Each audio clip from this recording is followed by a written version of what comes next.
The Upanishads, translated by Max Muller in two parts.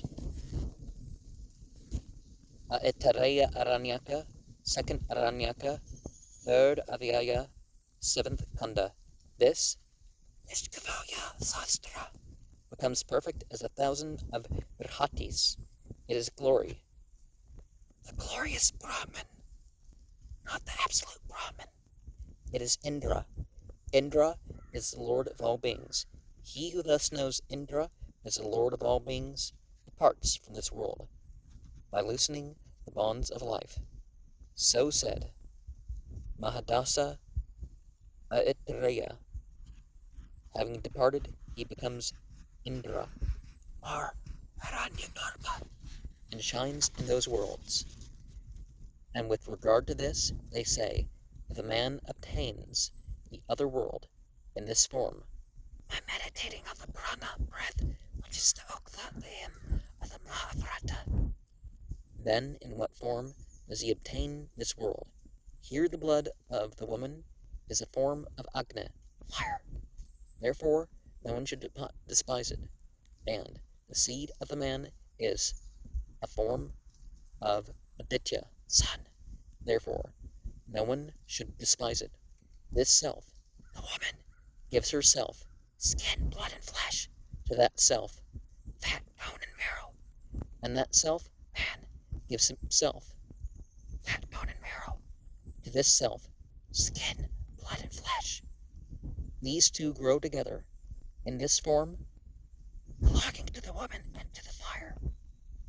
He goes to that world, belonging to the man and the sun. And in that form, belonging to the man and the sun, he goes to this world, belonging to the woman and to the fire. And before getting into that, we would see a lot more if we had the whole Sanskrit, right, of the verses that we're looking at. But we see these different language periods. Much like in a Jewish prayer book, you have stuff that's older than the composition of the Rig Veda pieces of language. That period, hundreds of years later, 800 BC, all that, the Upanishads, and then you maybe have even later periods of the language that you can distinguish. The commentator explains this rasa by merging his manhood in the identity with the all, and doing this while still alive.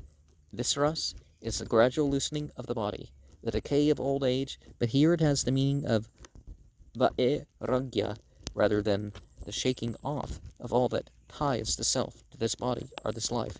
The 14 worlds in the egg of Brahman. Some hold that he who enters on this path and becomes deity, or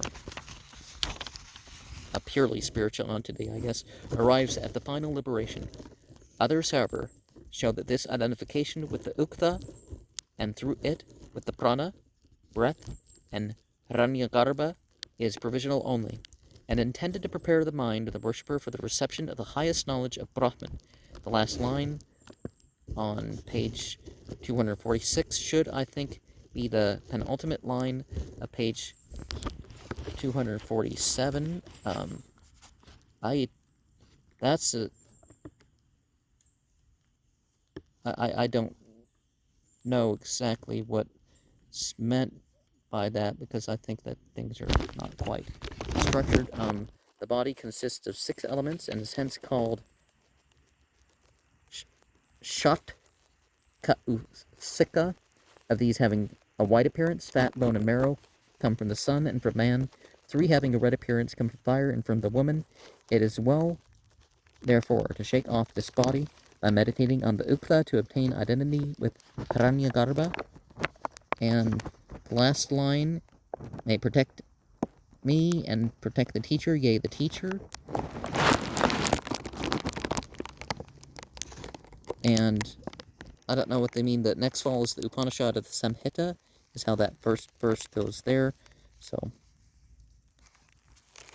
I think they're referring to something else other than the 2 volumes bit. Or maybe they're talking back, like as if the introductions were numbered. Well, I mean, they're numbered with like letters, Roman numerals, but